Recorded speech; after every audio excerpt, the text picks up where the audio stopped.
तो घर का काम काज कैसे चली? बहरा जात हुआ? हाँ तो जाए के पड़ी ना। आई हो दादा हमके छोड़ के। तब लो तोहरे के औरत तो घर का काम कैसे चली? तो हमारो सुन लो। बोला बोला। सैया रहबा ना तो हम हूँ जाई बनई हो।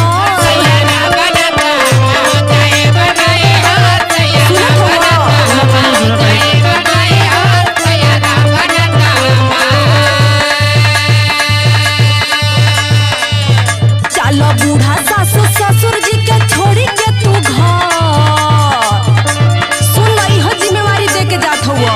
अच्छा तो जाला बूढ़ा सासु ससुर जी के छोड़ी के शहर सैया रहबा ना तो हम हूँ जाई बनई हो।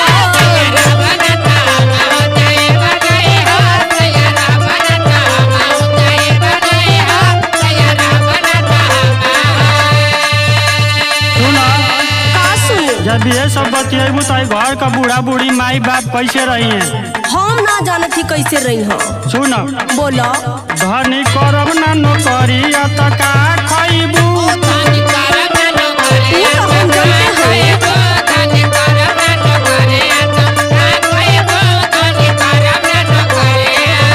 माई बाबूजी के सेवा करब पुन पइबू।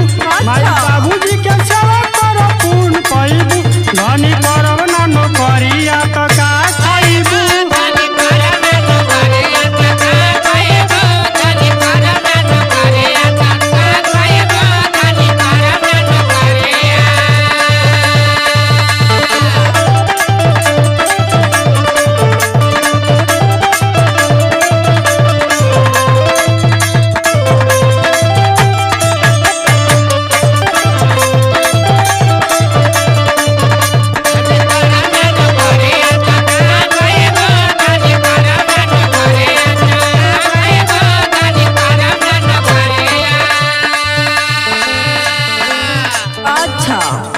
तभी हमके अब तू पूर्ण पाप सिखावत हुआ।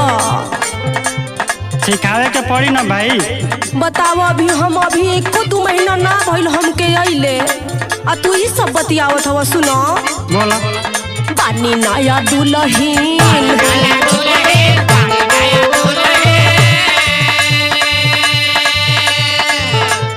नइखे कौनो बहिन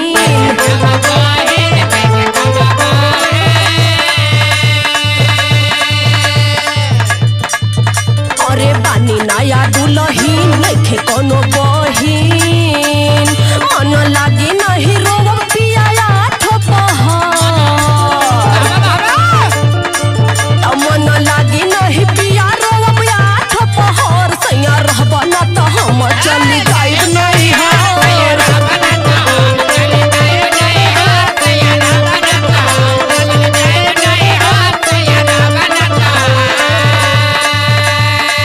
हमर प्यारी थोड़ा सा बीमारी मनबतिया हमार का नैहर जइबू। मनबतिया हमार का नैहर जइबू। धनी करब ना नौकरिया तो का खइबू?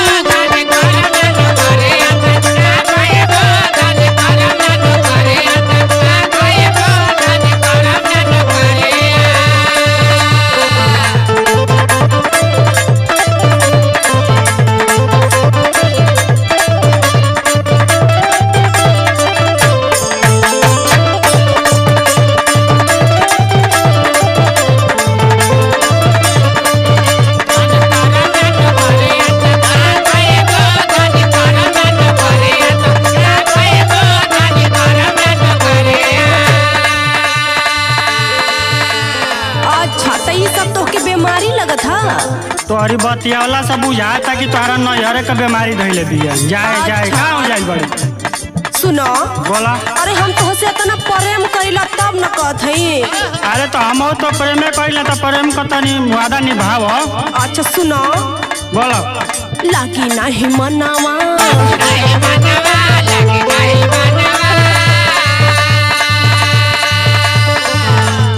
परसी नया नवा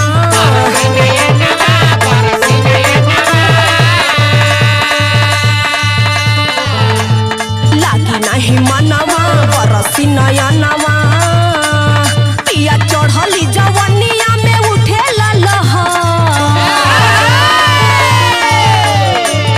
पिया चढ़ली जवनिया में उठे लहर सैया रहबा न तो हमहू जाई बनई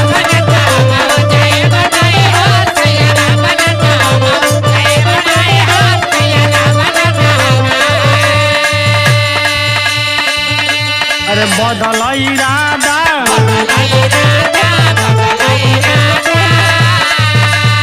प्यार देन ज्यादा जाई की न करबा चंदन सुख दुख काटी के बाहर लईबू चंदन सुख दुख काटी के बाहर लईबू धनी करब ना नौकरिया त का खइबू